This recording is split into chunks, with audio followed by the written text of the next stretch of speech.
दिन भर के उहापोह उतार चढ़ाव गहमा गहमी के बाद अंततः 3:30 बजे के बाद आज रविवार को रेड क्रॉस के प्रबंध कार्यकारिणी के जो 15 सदस्य चुने गए थे उनमें से 11 लोगों ने शपथ ग्रहण कर लिया।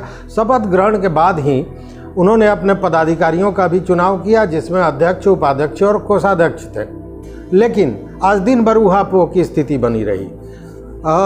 विरोधियों द्वारा शिकायत पत्र भी आया था और इसमें एक सबसे अहम बात जो है वो ये कि प्रबंध कार्यकारिणी में एक सदस्य चुने गए थे डॉक्टर अजय कुमार, पटना के डॉक्टर अजय कुमार, जो पूर्वी चंपारण के ही रहने वाले हैं। IMA इंडिया के अध्यक्ष रह चुके हैं, बड़ा नाम है, बड़ा चेहरा है, लेकिन उनके चुनाव को अवैध घोषित करने की बात कही जा रही है। आइए जानते हैं पूरी कहानी। नमस्कार, मैं हूं राकेश कुमार, आप देख रहे हैं फाइनल पोस्ट। इस बार जो रेड क्रॉस का चुनाव हुआ, रेड क्रॉस के प्रबंध कार्यकारिणी समिति के 15 सदस्यों का चुनाव हुआ, वो अद्भुत, अकल्पनीय था। किसी को अंदाज़ा नहीं था कि रेड क्रॉस का भी चुनाव इस तरह होता है। और भी रेड क्रॉस हैं बिहार में, सभी ज़िले में रेड क्रॉस की यूनिट है, लेकिन हर जगह हाथ उठाकर पदाधिकारियों का, सदस्यों का चुनाव होता है। लेकिन यहाँ बड़ी गहमा गहमी में चुनाव हुई और ये चुनाव लग ही नहीं रहा था कि ये रेड क्रॉस का चुनाव है। उसके पीछे कई कारण हैं। कारण ये कि सबसे पहले बार इस बार देखा गया कि लोगों ने अपना पैनल बना लिया था। मतलब 15-15 लोगों के पैनल बने हुए थे और जो भी था अपने पैनल के लिए मत मांग रहा था। पैनल इसलिए कि पैनल, अगर उनके पैनल के लोग, उनके ग्रुप के लोग आते हैं, उस स्थिति में रेड क्रॉस के संचालन में ज़्यादा सुविधा होगी, यही उन लोगों का कहना था। इनमें सबसे आगे जो सबसे पहला नाम था वो था इंजीनियर विभूति नारायण सिंह का। उनका भी पैनल था। उनके पैनल में ज़्यादातर रोटेरियन और डॉक्टर्स थे। वहीं दूसरा पैनल जो था वो था शहर के नामी गिरामी डॉक्टर, चिकित्सक डॉक्टर आशुतोष शरण का। डॉक्टर आशुतोष शरण खुद एक बड़ी हस्ती हैं, बड़ा चेहरा है। उनके साथ भी उनके पैनल में भी 15 लोग थे। और तीसरा पैनल भी एक था जो अंतिम समय में वो आया और उसको लीड कर रहे थे संजीव कुमार द्विवेदी। संजीव कुमार द्विवेदी जो राजीव कुमार दुबे उर्फ पप्पू दुबे, जो प्रख्यात अधिवक्ता हैं, उनके बड़े भाई हैं। लेकिन वो अंतिम समय में वो इस मैदान में उतरे थे। लड़ाई बड़ी आकर्षक था, लोमहर्षक था, आप जो भी कहें। चूँकि लग ही नहीं रहा था कि किसी सामाजिक संस्था का चुनाव है, लग रहा था किसी विधायक या सांसद का चुनाव है। बैनर पोस्टर से भी शहर भरे हुए थे। एक दूसरे से संपर्क करना बनाए गए। साथ में चुनाव के दिन वोटर यहाँ तक आवें, उसकी भी व्यवस्था थी। गाड़ियों की व्यवस्था की गई थी, खाने पीने की व्यवस्था की गई थी, सारी चीज़ें हुई थी। और उसके बाद जो चुनाव हुआ था वो भी अद्भुत हुआ था। पटना राज्य रेड क्रॉस के जो आए हुए थे पदाधिकारी, उन्होंने कहा कि हमने तो ऐसा रेड क्रॉस का चुनाव देखा ही नहीं था। दूसरी ओर जिला प्रशासन ने बहुत कड़ाई और बहुत पारदर्शी ढंग से चुनाव संपन्न कराया। और चुनाव के बाद जब गिनती हुई तो उसमें अद्भुत तो नहीं कहेंगे, क्योंकि इसका अंदाज़ा लोगों को पहले से भी था कि इंजीनियर विभूति नारायण सिंह का जो पैनल था उससे 13 लोग चुने गए और 2 व्यक्ति जो चुने गए वो थे डॉक्टर आशुतोष शरण और एक अंगद कुमार, जो उन्हीं के पैनल के थे। मतलब 15 लोग चुने गए। और डॉक्टर इंजीनियर विभूति नारायण सिंह के पैनल में एक नाम, बड़ा नाम था, वो था डॉक्टर अजय कुमार का, जो पटना के डॉक्टर हैं और अभी वो पारस के डायरेक्टर भी। वो भी चुनाव जीते। लेकिन उसके बाद, चुनाव के बाद जो प्रक्रिया हुई, तमाम तरह के एक दूसरे पर आरोप प्रत्यारोप लगते रहे। इसी में 11 जो खड़े थे प्रत्याशी, उन्होंने जो इसके अध्यक्ष होते हैं रेड क्रॉस के जिला पदाधिकारी, उनको एक शिकायत पत्र दिया था। उस शिकायत पत्र के आधार पर जिला पदाधिकारी ने भेजा था उसको पटना स्टेट रेड क्रॉस को। वहाँ से कुछ निर्देश आया था। देखिए, ये वो पत्र है। इस पत्र के आधार पर डॉक्टर अजय कुमार को ये कहते हुए अवैध, उनके चुनाव को अवैध मानने की बात कही जा रही है, क्योंकि doctor Ajay Kumar Patna red cross के पैट्रन हैं और यहाँ पूर्वी चंपारण में वो सदस्य थे। तो उन लोगों के विरोधियों का ये कहना था, जिन्होंने शिकायत पत्र दिया था, उनका ये कहना था कि एक व्यक्ति 2 जगह नहीं हो सकता है, और उसमें 1994 के एक नियमावली का उल्लेख है, जबकि 2007 में एक नियमावली बना था, उसमें इस तरह की बात कहीं नहीं है।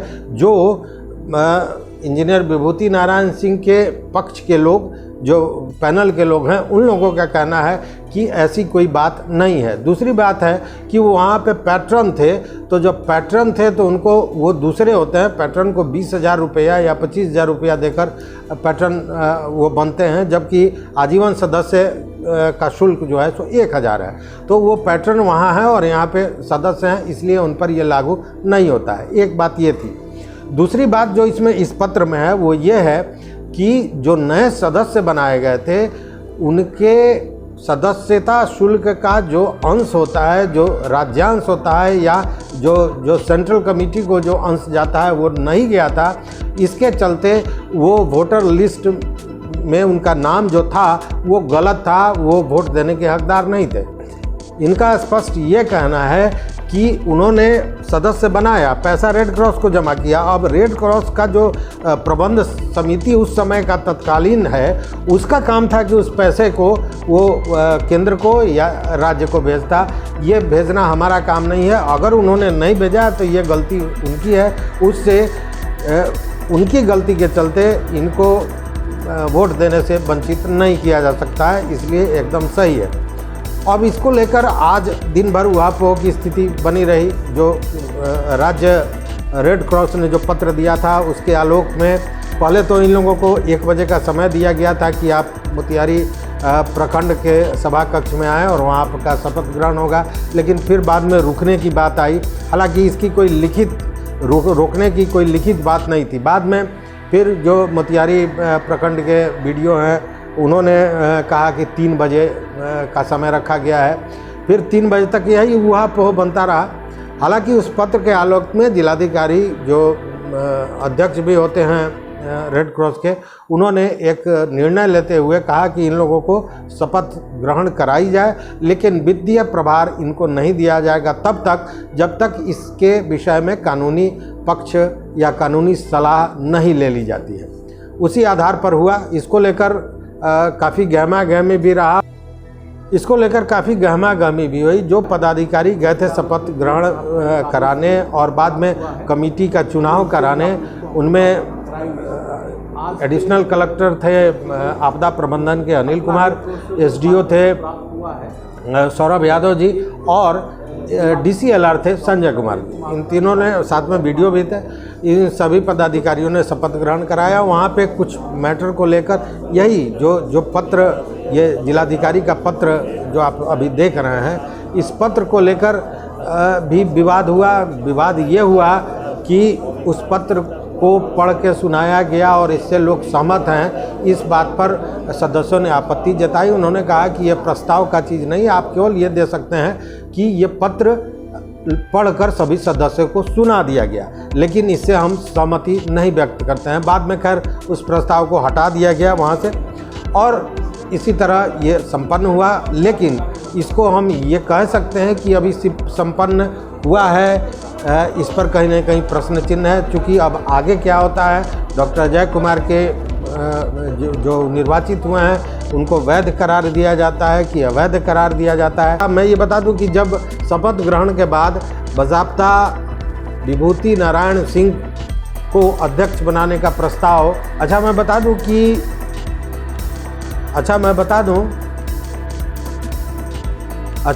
दूं कि शपथ ग्रहण के बाद दिलीप कुमार ने प्रस्ताव रखा कि विभूति नारायण सिंह को कार्यकारिणी समिति का अध्यक्ष बनाया जाए। सभी ने उसका समर्थन किया। वहीं संजय जायसवाल ने उपाध्यक्ष के लिए नाम प्रस्ताव किया डॉक्टर पुष्पा किशोर का, उनको भी सर्वसम्मति से चुन लिया गया। और डॉक्टर ओम प्रकाश ने कोषाध्यक्ष के लिए महेश सिन्हा का नाम प्रस्तावित किया, उसे भी सर्वसम्मति से मान लिया गया। उसके बाद सभा की कार्रवाई धन्यवाद ज्ञापन के बाद समाप्त हुई, लेकिन इंजीनियर विभूति नारायण सिंह का इस पर जो बयान था वो जिला प्रशासन पर थोड़ा वो आक्रोशित थे। एक तरह से उनका ये कहना था कि जो राज्य का की जो कमेटी है वो कमेटी खुद जो है सो आरोपों के घेरे में है और डिफंक्ट कमेटी है, इसलिए कि 3 साल से वहाँ चुनाव लंबित हैं, वहाँ का चुनाव नहीं हुआ है। उसके आधार पर इन्होंने जो निर्णय लिया वो निर्णय नहीं लेना चाहिए था। अब कैसे डिसीजन ले सकते हैं? बिहार उनको मालूम नहीं है कि जैसे वो प्रेसिडेंट है वैसे हमारे जो है महामहिम राज्यपाल जो बिहार के हैं वो प्रेसिडेंट है।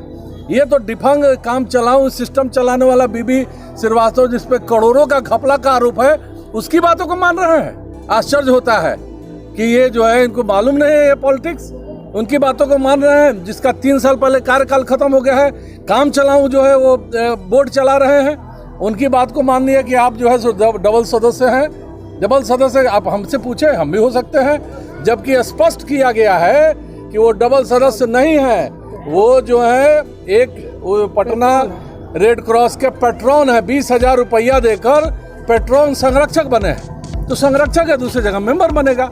रेड क्रॉस को तो पैसा चाहिए, आजीवन सदस्य के रूप में हम लोग पैसा लेते हैं जो वहाँ भेजा जाता है।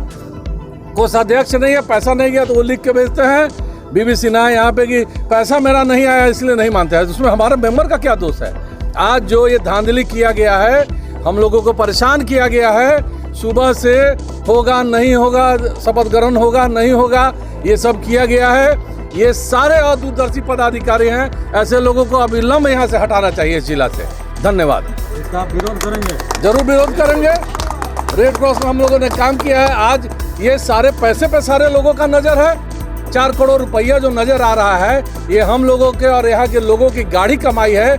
लोगों ने वहाँ पैसा जमा किया है तब जाकर वो रुपया यहाँ जमा हुआ है और उससे हम लोग डेवलपमेंट के काम कर रहे हैं। आप मालिक नहीं, मालूम होना चाहिए कि ऑर्नामेंटल प्रेसिडेंट सिर्फ होते हैं जिलाधिकारी, उनको वह पावर नहीं है। सिर्फ चुनाव करा देना है, बोर्ड का बैठक में पहला करा देना है, इसके बाद उनको बैठक में भी नहीं बुलाया जाता है। ऐसे लोग जो कि किसी के बातों में तत्काल आ जाते हैं, विरोधी का काम है विरोध करना। अगर वो हारा है तो बोलेगा ही। तो ये लाखों मत के लोग जो है जो विजयी हो गए वो दोषी हो गए, और जो पहले से जिनका सारा शहर जानता है, जिला जानता है कैसे राजनीतिक हैं वो लोग जो उसको डिस्टर्ब करते रहे हैं, और वैसे लोग के कहने पे आपने इस चुनाव का माहौल बना के रख दिया। हम लोग समाज सेवा के लिए आए हैं, इसके लिए कोई पैसा नहीं लेते हैं हम लोग। डॉक्टर अजय कुमार को जो अवैध घोषित किया जा रहा है ये गलत है। ये सरासर गलत है, के हिसाब से गलत हुआ है, एकदम गलत है, सरासर गलत है। और दबाव में आगे डीएम साहब ये निर्णय लिए हैं, दबाव में लिए हैं, दबाव में लिए हैं। उन तक ये बात पहुँचाइए कि यहाँ के लोग उनके बदुआ मजदूर नहीं हैं। हम लोग अपने मन से रेड क्रॉस का काम करते हैं, अपना पैसा खर्च करके काम करते हैं। वो समझते हैं कि उनके बदुआ, कोई यहाँ उनका बदुआ मजदूर नहीं है। उनको समझाइए आप पत्रकार बंधु कि कैसे पहले रेड क्रॉस था और क्या हुआ है और कैसा चल रहा है। हम लोग किसी से डरने वाले लोग नहीं हैं। वहीं इस चुनाव में सबसे पहले नॉमिनेशन करके चुनाव लड़े, तो वह पहले क्यों चुनाव लड़े? अगर उनको लगता था कि यहाँ गलत हो रहा है तो उस समय उन्होंने क्यों नहीं इसका विरोध किया? सबसे बड़ी बात है कि जिस बात को उन्होंने उनको अवैध घोषित किया है, पहले उनको तो पता लगाना चाहिए कि वो सही है कि गलत है। बिना नोटिस का सही है कि गलत है, पहले ये पता चलेगा तब तो हम कुछ करेंगे। इसकी तहकीकात होती है, इसकी जांच होती है, बिना जांच के इनके पत्नी मेरे पास चुनाव आयोग का क्लियर लेटर है, अभी देख सकते हैं उसको आप लोग, जिसमें क्लियर लिखा है कि एक बार अगर सर्टिफिकेट इशू हो गया तो चुनाव की सारी प्रक्रिया बंद हो जाती है। जो व्यक्ति अगर दुखी है उसको न्यायालय के सिवा दूसरा कोई उपाय नहीं है। फिर डीएम साहब कैसे एक्शन ले सकते हैं? सबसे बड़ी आश्चर्य की बात यह है, और यह बात डीएम साहब के संज्ञान में है। हर हफ्ते उनसे मैं मिलता हूँ, वो बोलते हैं कि सॉरी चुनाव आयोग का लेटर, हम कुछ नहीं कर सकते हैं, आप कोर्ट में जाइए, और एक तरफ आप एक्शन ले रहे हैं। ये कैसे संभव है? मैं तो खुद आश्चर्य में इस बात से। हालांकि उसके बाद ढोल नगाड़े और घोड़ों के साथ एक काफिला भी निकला जो रेड क्रॉस तक पहुंचा। यहाँ भी वही स्थिति देखने को मिली। लगा ही नहीं कि रेड क्रॉस का चुनाव है, लग रहा था किसी विधायक या सांसद का चुनाव है। उसी तरह का गाजा बाजा और तमाम चीज़ें थी। लेकिन अब मामला कहाँ तक जाता है, हो सकता है कि मामला न्यायालय तक जाए। तो स्थितियाँ यही है। लेकिन एक अच्छी बात यह है कि जो कमेटी बनी है वो आज से ही काम अपना शुरू कर रही है, और रेड क्रॉस को जैसा हम लोग आशा करते हैं कि रेड क्रॉस फिर पुनः अपने बुलंदियों को छुएगा। तो देखते रहिए फाइनल पोस्ट। चैनल पर नए हो तो निश्चित रूप से सब्सक्राइब कीजिए और घंटी जैसी बटन है उसको दबा दीजिए ताकि जो हम वीडियो बनाएं सबसे पहले आप तक पहुंचे। तो बस आज इतना ही। बहुत बहुत धन्यवाद। नमस्कार।